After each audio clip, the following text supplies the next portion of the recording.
The Helion Interdisciplinary Combat Academy gleamed like a spine of alien glass rising from the rocky plateaus of Drelvac 4, its tower silhouettes caught between twin suns that painted the sky in streaks of violet and copper.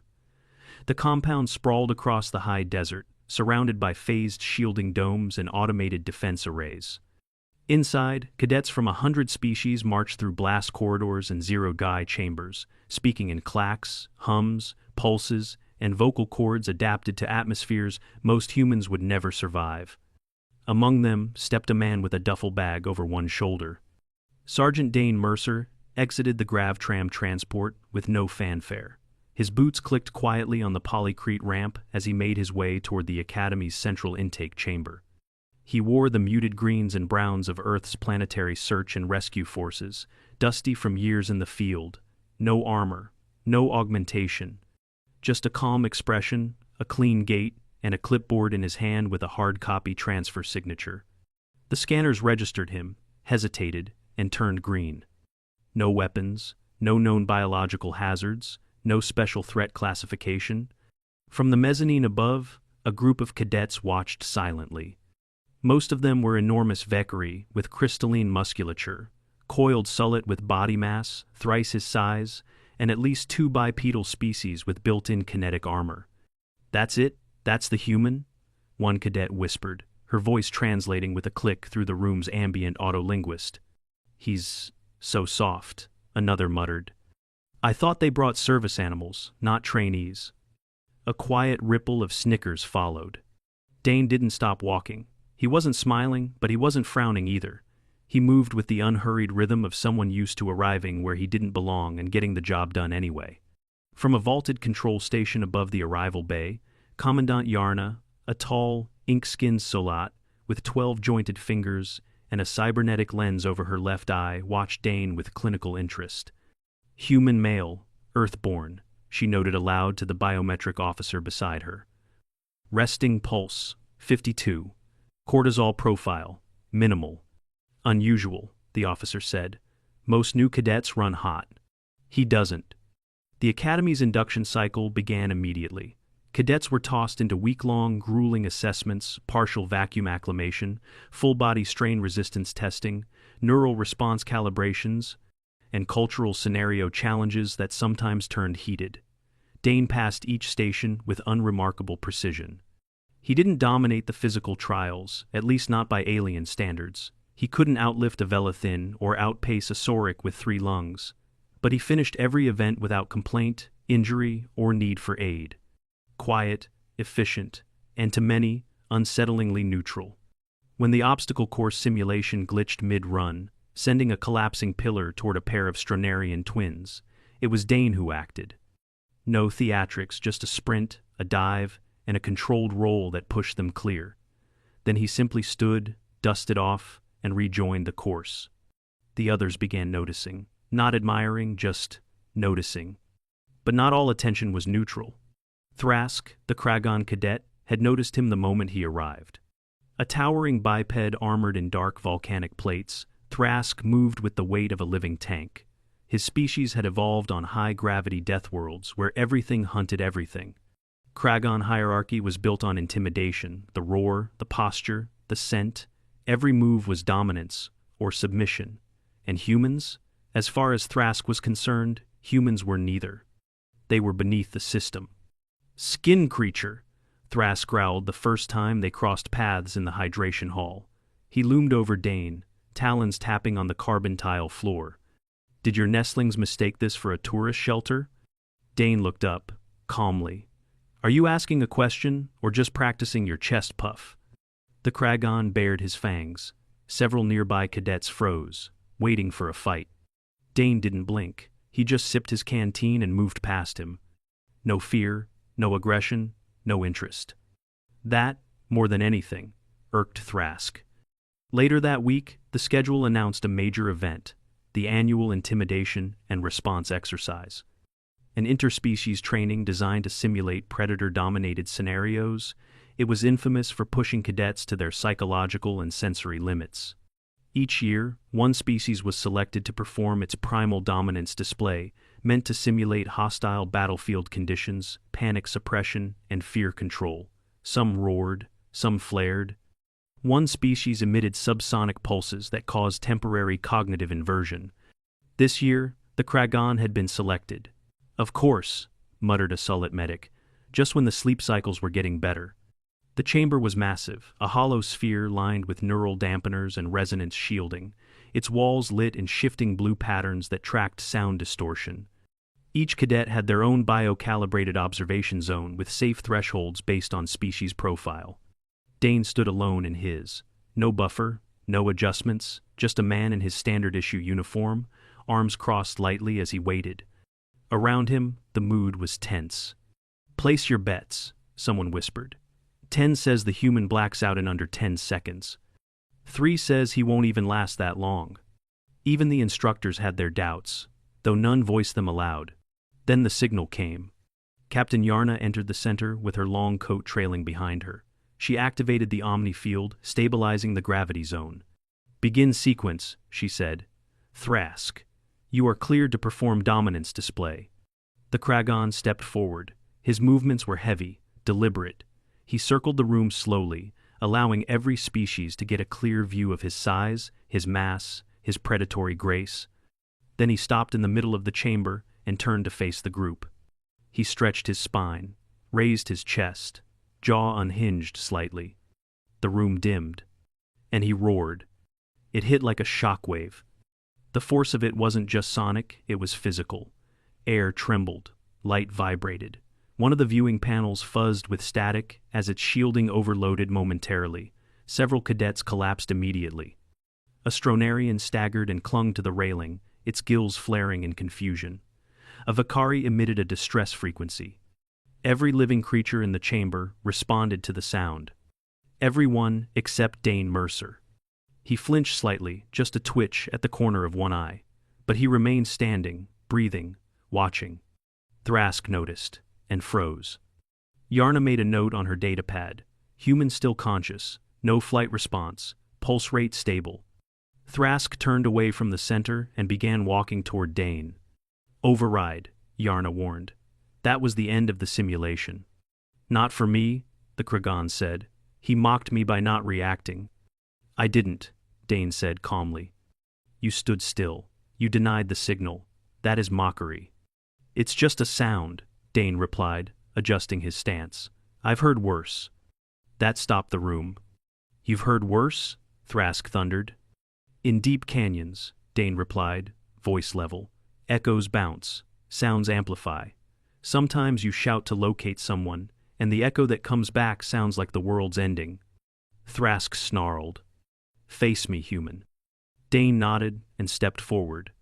The Kragan squared his stance. His claws dug small cracks in the metal floor as his lungs inflated.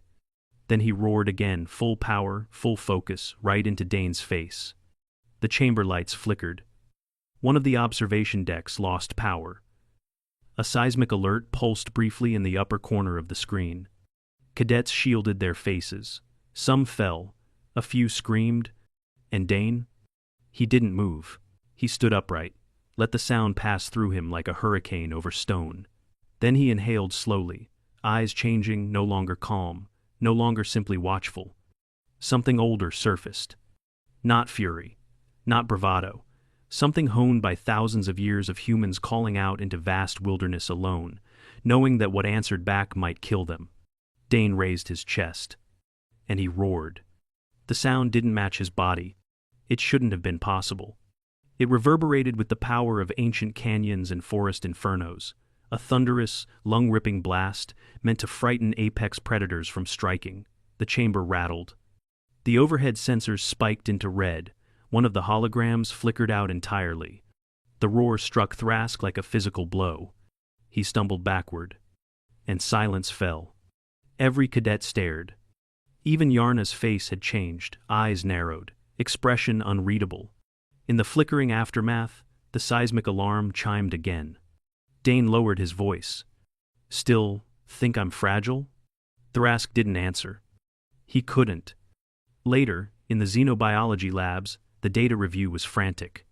"That wasn't just a voice," one researcher said. It caused harmonic interference across 3 frequencies. His diaphragm shows conditioned reinforcement. This is trained, learned, repeated thousands of times. But why would anyone learn to roar? He was a rescue specialist, another said.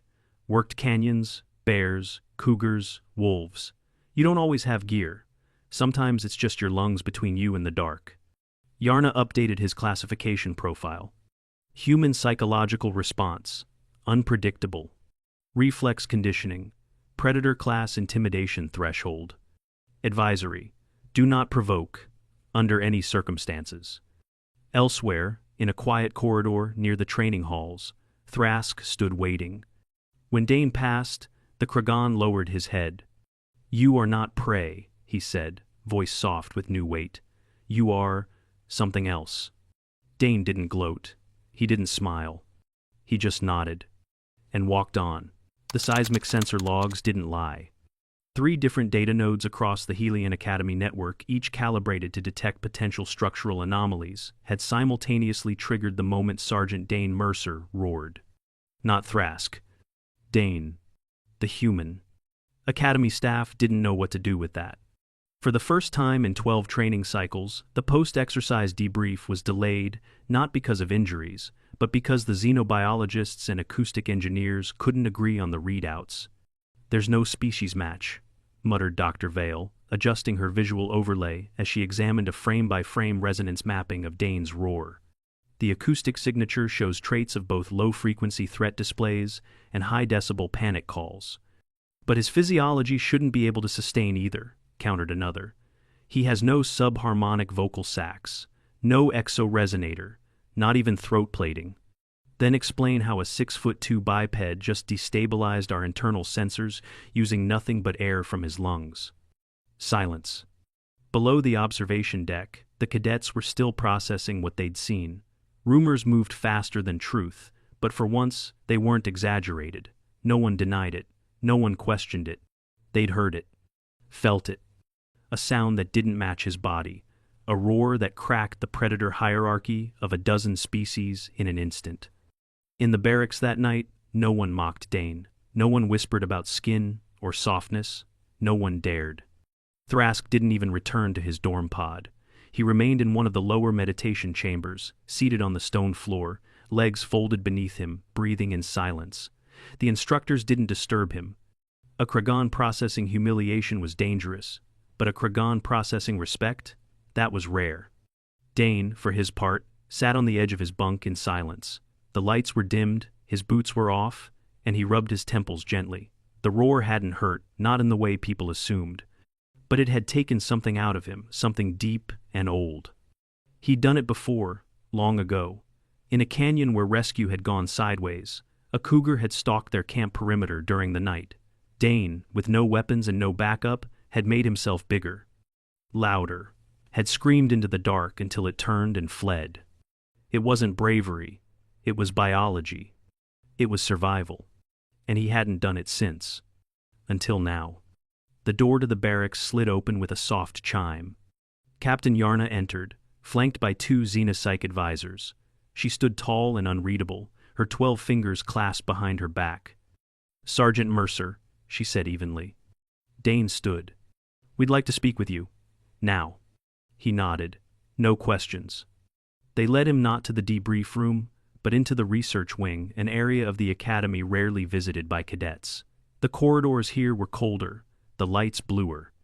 Silence hung heavy, broken only by the occasional beep of scanners or hiss of sterilizers. Inside a small observation dome, a tri-projection display lit the air with layered readouts of his performance during the exercise. Muscle response, laryngeal expansion, pulmonary stress. And, at the center, a seismic wave graph that looked like a mini-quake. Dr. Vielle turned from the display as Dane entered. Her eyes were tired but focused. Sergeant, she said, we've reviewed the footage, and your medical file.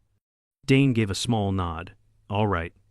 According to Earth medical records, you served for 10 years in a wilderness search and rescue unit, specializing in wildfire zones and deep canyon extractions. Is that correct? Yes. Your lungs show microscarring along the bronchial walls. Not from injury, but from strain long-term exertion, repetitive overuse. Also correct.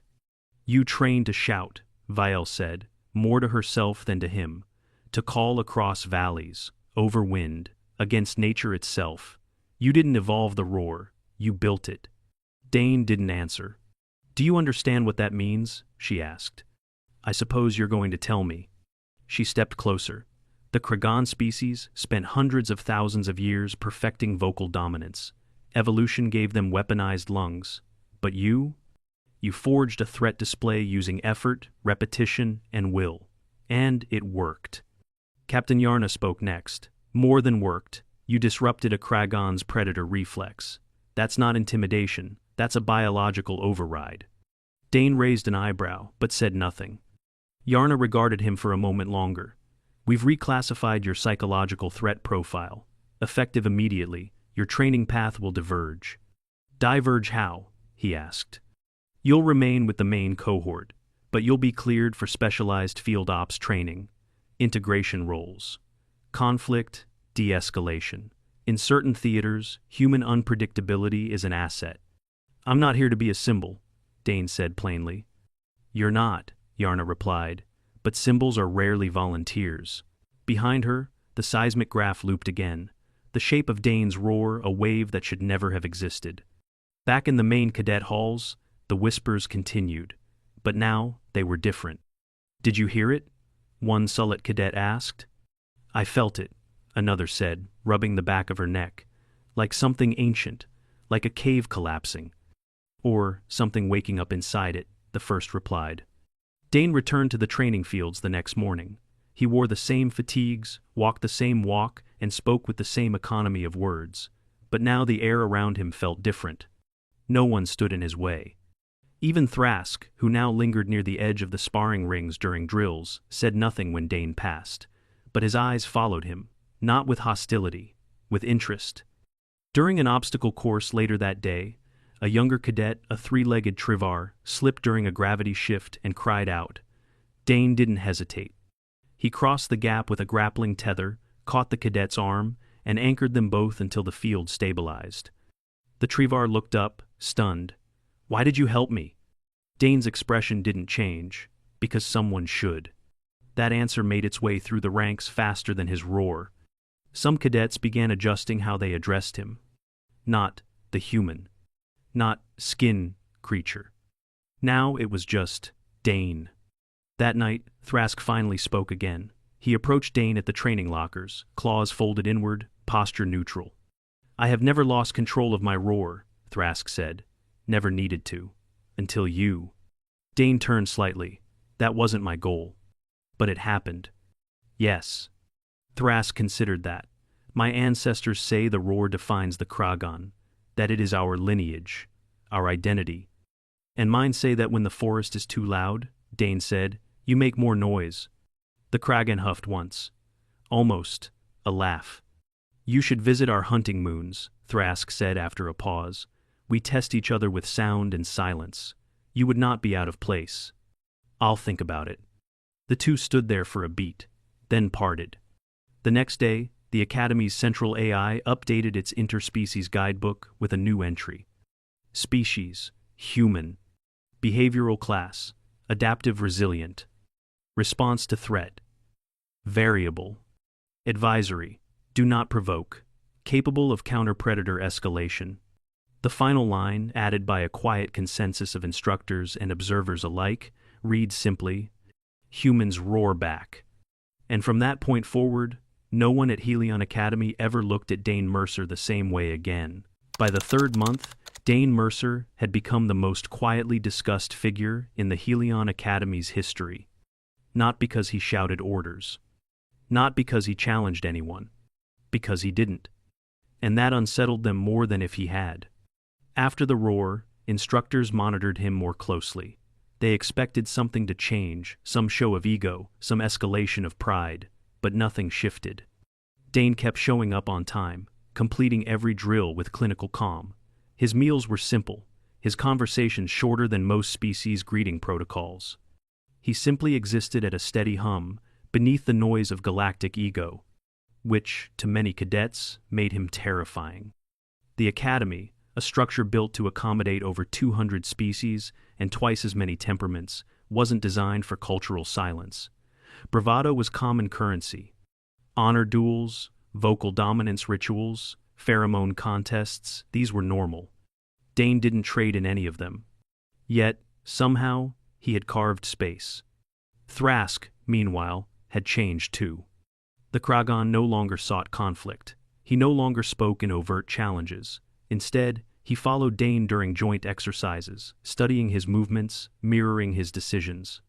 Where Dane adapted quietly, Thrask studied it out loud. "Your reflex curve is strange," he said once, during a simulation involving collapsing corridors. "You don't brace, you move into it." "Because hesitation kills," Dane said, pulling a stabilizing strut into place as the two worked through a debris-strewn corridor. "Is that a human doctrine?" "It's a rescue doctrine. Most of our doctrine comes from watching people die slowly, so we learn to move fast." Thrask was quiet for a beat. "I do not like watching slow deaths," he said finally. "No one does," Dane replied. "Some of us just had more practice with it." That night, Thrask requested additional sparring drills with Dane. It raised eyebrows. "Careful," another cadet warned him. "That human might not look it, but he bends predators." "I do not wish to bend him," Thrask replied. "I wish to learn how he stands straight." In the training ring, they circled each other without speaking. Dane was smaller, lighter, unarmored. Thrask moved like a mountain wrapped in thunder. The room watched from behind shielded partitions, unsure whether they were about to witness respect or regret. Then it began. Not with violence, with rhythm. Thrask lunged low. Dane sidestepped, redirecting force rather than resisting it. He didn't try to match strength, he used angles, timing, and terrain. Every time Thrask overcommitted, Dane redirected. Every time Dane struck, it was precise, minimal, and efficient. The Kragan didn't fall. But neither did Dane. 30 minutes later, they ended the match in a mutual lock. Dane beneath, arm twisted but unbroken, Thrask above, breathing heavily, claws dug into the mat just inches from Dane's face. And both of them laughing. Not loud. Not cocky. Just tired and alive. In the aftermath, more cadets began pairing with Dane in drills, not to challenge, but to learn. His endurance was legendary. His approach, unlike anything they'd seen. The Vakari called him the Still Flame. The Stronarians referred to him as the Echo. Even the Velethan, a species of silent stalkers who communicated through micropulse pheromones, gave him a subtle head tilt whenever they passed. Respect. Earned the human way without dominance, without broadcast. One evening, a high-tier diplomatic scenario was announced, a training designed to test negotiation, cultural blending, and crisis mediation. The simulation involved an alien ship stranded in neutral territory, with internal disputes threatening to erupt into violence. Dane was selected as liaison. Thrask, surprisingly, volunteered to assist. They entered the sim together, dressed not in combat gear, but neutral ambassadorial robes loose, non-threatening, symbolic of peace.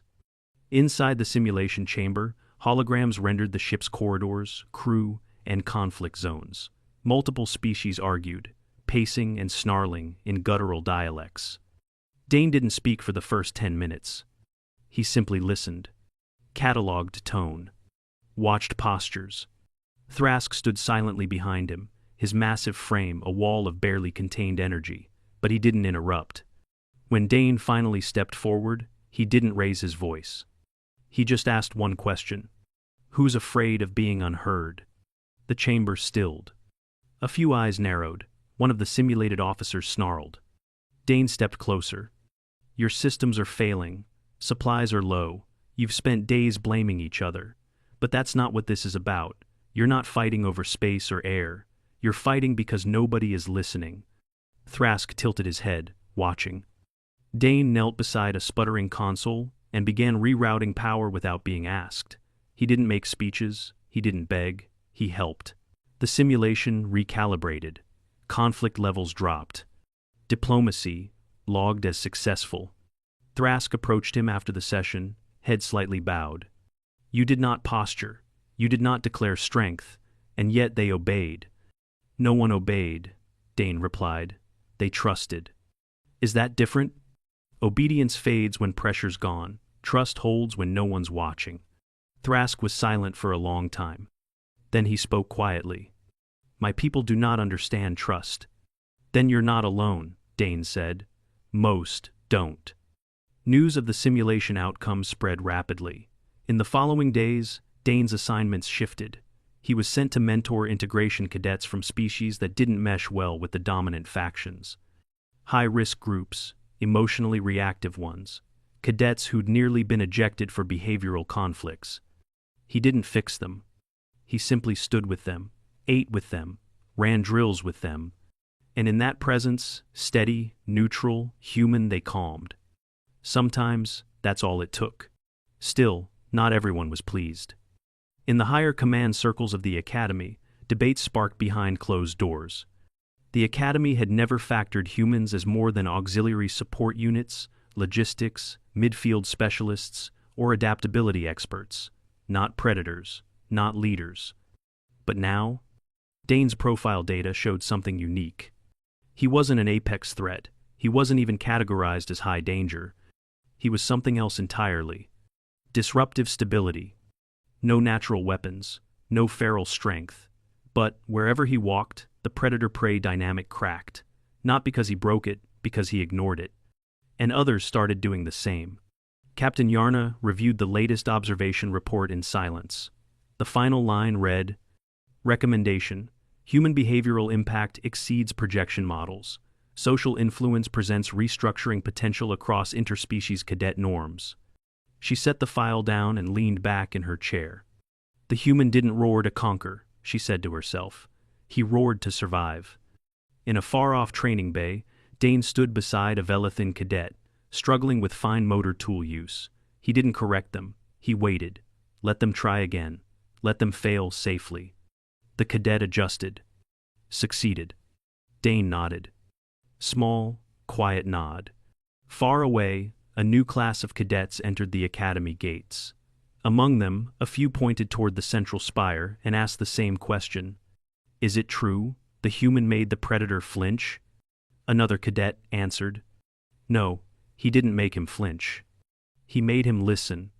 And that more than any roar was what echoed now through the halls of Helion Academy. It started with a transmission. Encrypted, fragmented, originating from the outer edge of the Zareth Expanse, an unclaimed zone between Helion territory and the Talvan Drift. The message repeated in a loop, just 5 words. Cadet vessel, disabled, no control. The signal was traced to a training shuttle that had gone dark during a live environment field exercise. A joint species crew of 5 cadets was on board mid-exam, deep space, low support. Standard protocol allowed them to handle their own emergencies. That was the point, but this wasn't a minor systems error. Telemetry showed propulsion offline, life support degrading, proximity to a gravity well.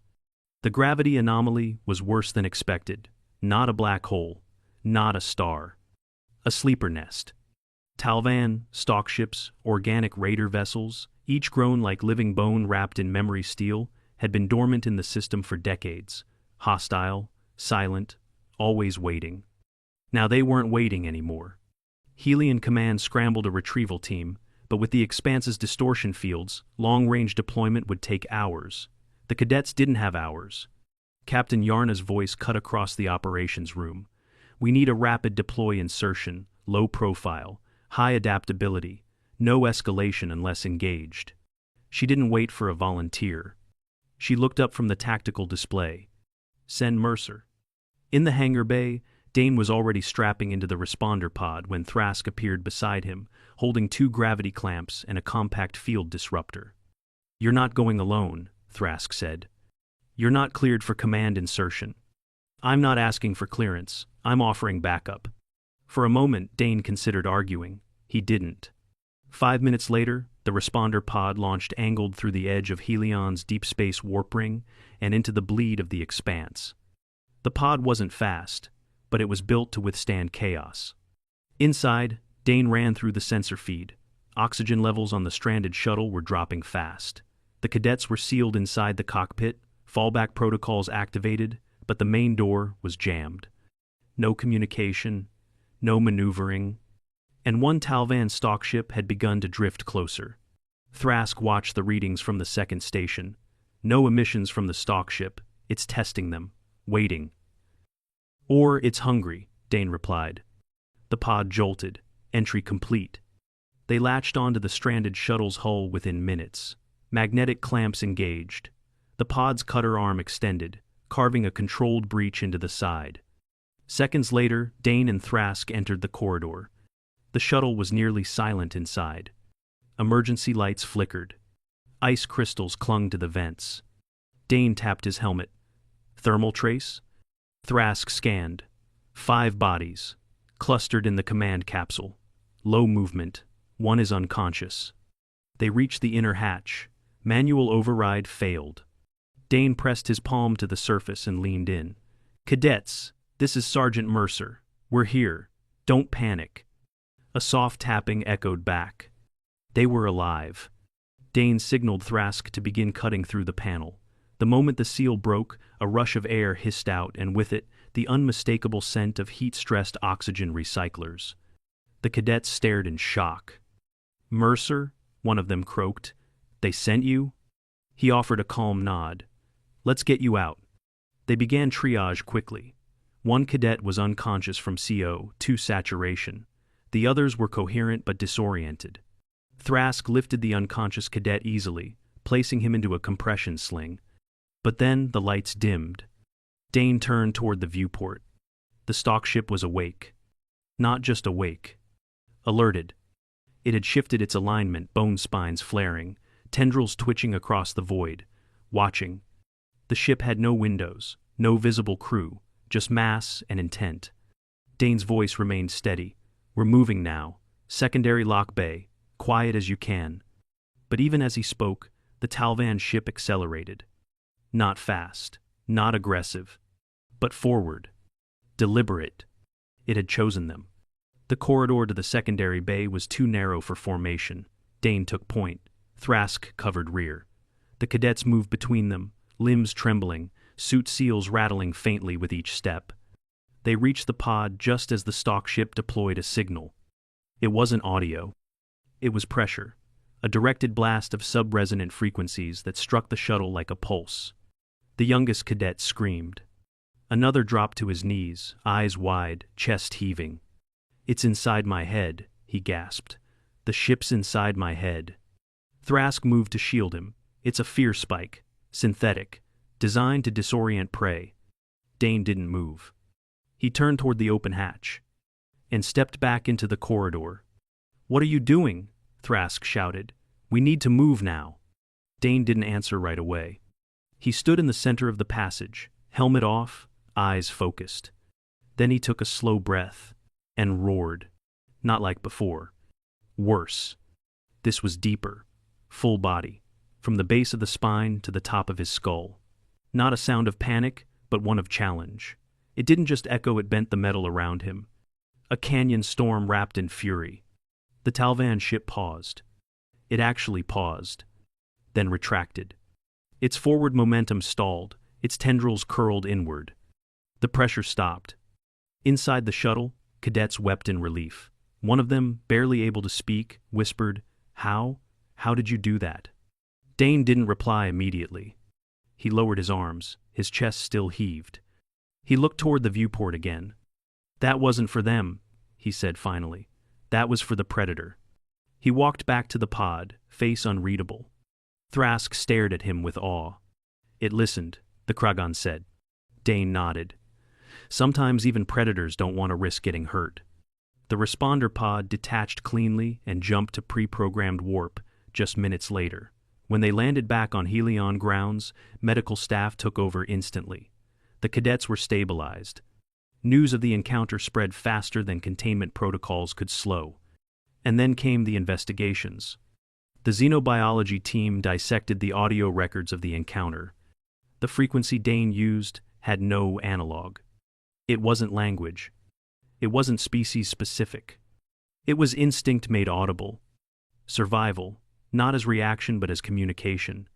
Helion Command convened a closed-door assembly. Dane's presence at the meeting was requested, not demanded, requested. He entered the chamber wearing the same uniform as always. No medals. No stripes. No symbols of what he'd done. Captain Yarna stood from the central podium. "Sergeant Mercer," she said, "your actions resulted in the safe return of 5 cadets and the de-escalation of a first contact event with a Talvan raider." "Yes, ma'am." "Your method was not protocol." "No, ma'am." "Explain your reasoning." Dane looked up slowly. "When cornered, predators rely on predictable responses. Prey runs, prey pleads. I gave them something else, something loud enough to be remembered." Silence filled the room. Then, unexpectedly, one of the instructors, a hardened Velethan tactician known for his emotionless precision, spoke. "Did you intend to speak to the ship?" "I didn't think it would understand," Dane said, "but I hoped it would recognize the shape of a challenge." "And if it hadn't?" Dane shrugged. "We'd be dead." There was no arrogance in the words. Just truth. Captain Yarna turned to the gathered officers. "I propose formal recognition of a new combat classification." She tapped her datapad. "Human Threat Response Designation. Predator Class Counter-Intimidation Capability."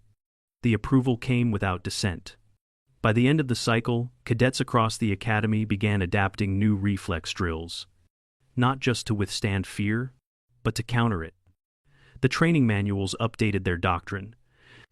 The quote at the end read simply, "Humans do not run. Humans do not freeze. Sometimes, humans roar back." Dane never celebrated. He kept running drills. Kept helping the slowest cadets finish their obstacle courses. Kept his voice quiet in all things except one. And, far beyond Helion, in the darkness between stars, the Talvan stock ships moved slower now when they encountered Earth signals. Just in case. Some said they remembered the sound. A roar not born of domination, but of defiance and survival.